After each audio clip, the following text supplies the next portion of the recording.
जैसा कि हमने पिछले अध्याय में वीडियोस के माध्यम से दिखाया कि महर्षि सिद्धांतों और नियमों का जो ज्ञान देते थे वह केवल इसलिए था कि उसे अभ्यास और व्यवहार का आधार बनाया जा सके। हालांकि सिद्धांत की एक और शाखा अभ्यास की मांग करती है, जिसे स्वतंत्र इच्छा कहते हैं।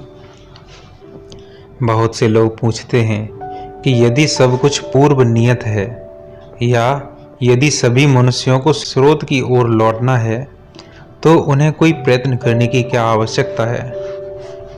बंगाल से आए एक आगंतुक ने कहा, आचार्य शंकर कहते हैं कि हम सभी मुक्त हैं, किसी बंधन में नहीं हैं और हम सभी उसी परमात्मा के पास लौट जाएंगे जिसके पास से आए हैं।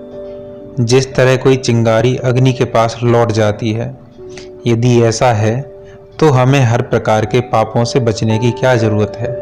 महर्षि उत्तर देते हैं, यह सच है कि हम सब बाध्य नहीं हैं, आत्मा कभी बंधन में नहीं होती, और यह भी सच है कि आपको अंततः अपने स्रोत तक वापस जाना है। परंतु इस दौरान यदि आप कोई पाप करते हैं तो आपको उसके नतीजे भी भुगतने होंगे, आप उनसे बच नहीं सकते।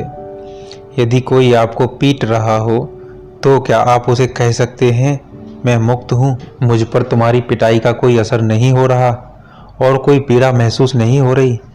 क्या आप उसे अपनी पिटाई करने देंगे?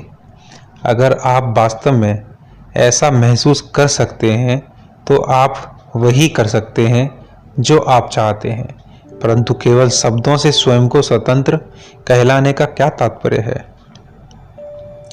महर्षि ने कई बार ऐसी बातें भी कही हैं जिसमें उन्होंने यही स्वीकारा कि सब कुछ नियंता के हाथ में है।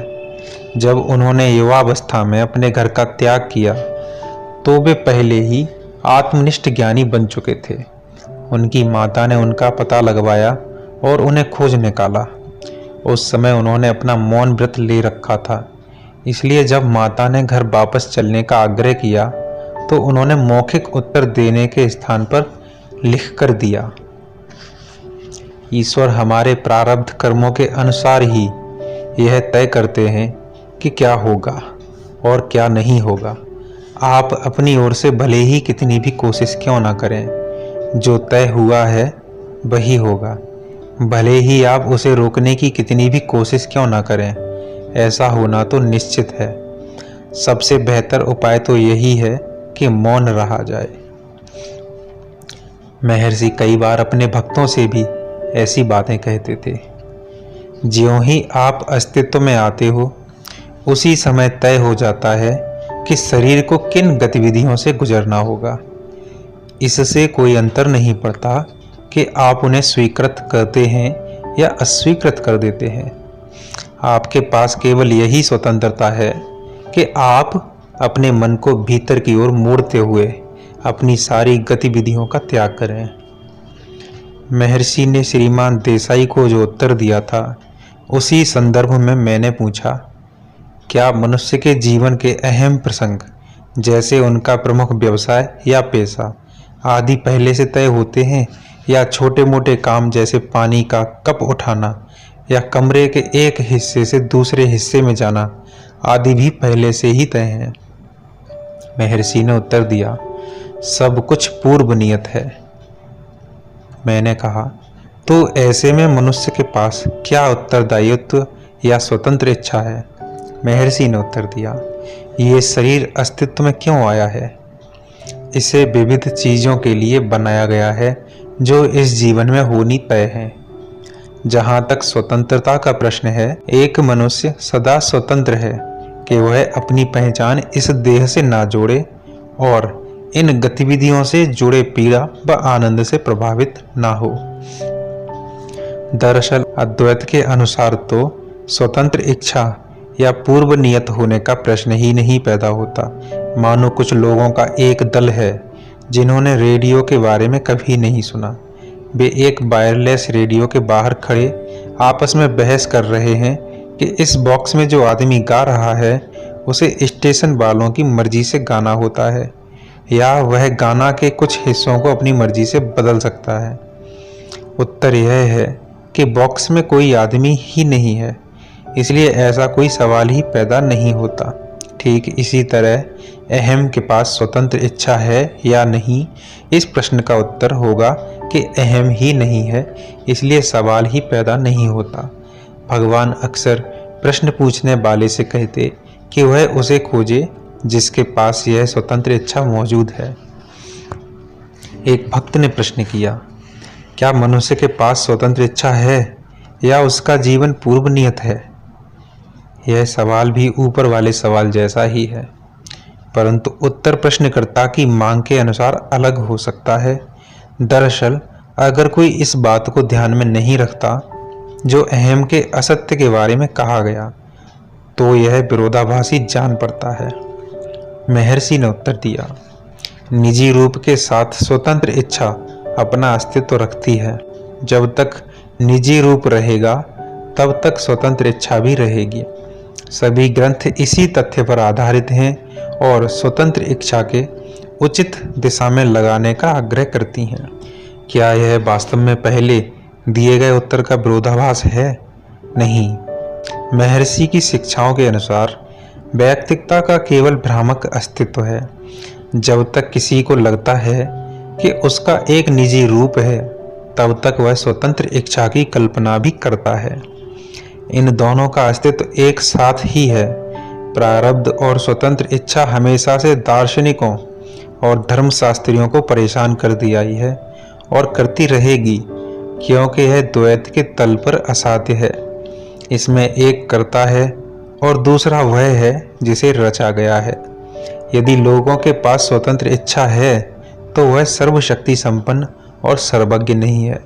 वह नहीं जानता कि क्या होगा, क्योंकि यह इस बात पर निर्भर करता है कि वे क्या तय करते हैं, और वह सारी घटनाओं को अपने बस में नहीं कर सकता, क्योंकि उनके पास उसे बदलने की ताकत है।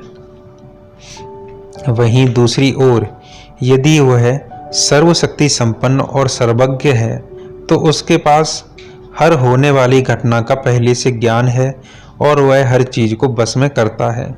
इसलिए उनके पास निर्णय के लिए कोई शक्ति नहीं होती। इसका अर्थ हुआ कि उनके पास कोई स्वतंत्र इच्छा नहीं है, परंतु अद्वैत के स्तर पर आकर यह समस्या समाप्त हो जाती है।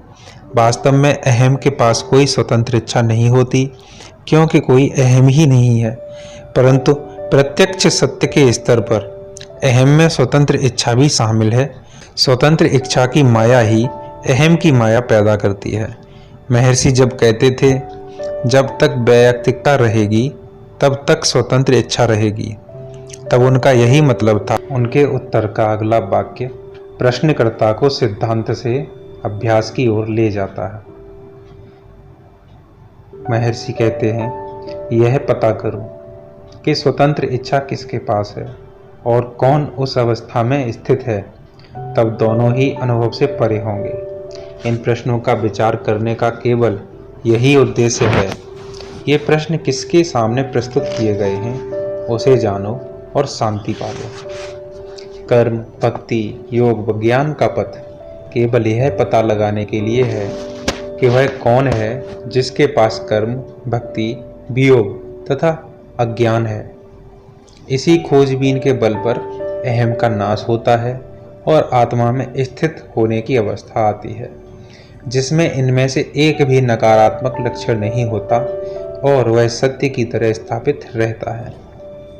जब तक कोई मनुष्य कर्म करता है तब तक उसे अपने कर्मों का फल भुगतना ही होगा, परंतु ज्यों ही उसे एहसास होता है कि कर्ता कौन है, तो कर्ता होने की भावना मिट जाती है और 3 प्रकार के कर्मों या प्रारब्ध का नाश होता है। यही अनंत मोक्ष की अवस्था है। महर्षि कहते हैं, हम सभी वास्तव में सच्चिदानंद हैं, परंतु हम कल्पना करते हैं कि हम नियति से बंधे हैं और इसी वजह से कष्ट पा रहे हैं। मैंने उनसे पूछा कि हम ऐसी कल्पना क्यों करते हैं, हम ऐसे अज्ञान से क्यों घिर जाते हैं? तो महर्षि ने उत्तर दिया, अपने आप से पूछो कि यह अज्ञान किसे घेरता है और तुम पाओगे कि यह तुम्हारे पास कभी था ही नहीं और तुम सदा से ही सच्चित आनंद थे। सभी प्रकार के तप और संयमों से गुजरकर व्यक्ति वही बनता है जो वह पहले से है। ये सारे प्रयास केवल उस भ्रामक छवि को तोड़ने के लिए हैं कि व्यक्ति सीमित है और संसार के बंधनों में आबद्ध है। भक्त प्रश्न करता है, क्या कोई प्रारब्ध है? और यदि है तो जो पहले से तय है वह अवश्य होगा। तो हमें कोई प्रार्थना या प्रयत्न करना चाहिए या निष्क्रिय बने रहना चाहिए? महर्षि से अक्सर यह सवाल पूछा जाता था। यह उसका संक्षिप्त रूप है और इसके उत्तर में हमें पता चलता है कि वे सिद्धांत की बजाय इस बात पर बल देते हैं कि क्या किया जाना चाहिए। महर्षि उत्तर देते हैं, नियति से पार पाने के दो उपाय हैं जिनकी मदद से उससे जीता जा सकता है या उनसे स्वतंत्र हुआ जा सकता है। एक तरीका तो यह होगा कि पता करें कि इस नियति से कौन गुजरता है और फिर पता करें कि केवल अहम ही इससे बंधा है, आत्मा इससे बंधी नहीं है और अहम का कोई अस्तित्व नहीं है। दूसरा तरीका यही है कि प्रभु के चरणों में स्वयं का समर्पण करते हुए अहम का पूरी तरह से नाश कर दिया जाए। अपनी असहायता का भान और मनुष्य सदा यही कहे, प्रभु मैं नहीं तुम हो। इसके साथ ही मैं और तुम के भाव को सदा के लिए मन से मिटाना होगा और उसकी रजा में रहना होगा। समर्पण को तब तक पूरा नहीं माना जा सकता जब तक आप प्रभु से विशुद्ध प्रेम के सिवा कुछ भी और मांगते रहते हैं। प्रभु के प्रति प्रेम ही सच्चा समर्पण है और उस प्रेम को अमूल्य जाने। उसके आगे मोक्ष भी कोई मायने नहीं रखता हो। दूसरे शब्दों में, नियति को जीतने के लिए अहम को पूरी तरह से नाश करना होगा, भले ही आप इसे आत्मानुसंधान से प्राप्त करें या भक्ति मार्ग से पाने की कोशिश करें। आध्यात्मिक नेता इसी तरह से उत्तर देते हैं। मुझे याद है, मैं एक बार सूफी संत अबू सैयद के बारे में पढ़ रहा था। यह पुस्तक प्रोफेसर निकोलसन ने लिखी थी, जिसमें विद्वान लेखक ने निष्कर्ष दिया कि उन्होंने सैद्धांतिक तौर पर प्रारब्ध किंतु व्यावहारिक तौर पर स्वतंत्र इच्छा अभ्यास की शिक्षा दी है। भले ही दार्शनिक को यह बात कितनी भी उलझी क्यों न लगती हो, सभी आध्यात्मिक गुरुओं का यही रवैया है। जैसे ईसा ने कहा कि एक चिड़िया भी उसकी मर्जी के बिना नहीं गिर सकती और किसी के सिर का एक एक बाल भी गिना हुआ होता, वह भी अपनी मर्जी के बिना नहीं गिरता।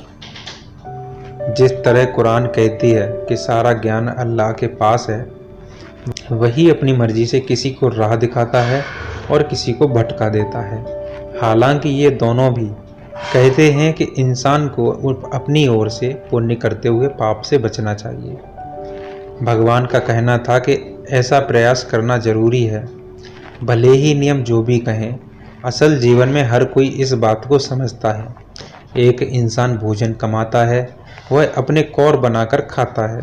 वह यही नहीं कहता, अगर मेरी किस्मत में भूखे मरना लिखा होगा तो खाने से क्या लाभ। वह भोजन खरीदने के लिए पैसे कमाता है। जब आध्यात्मिक प्रयत्न की बात आती है तो वह अलग सा तर्क क्यों देने लगता है।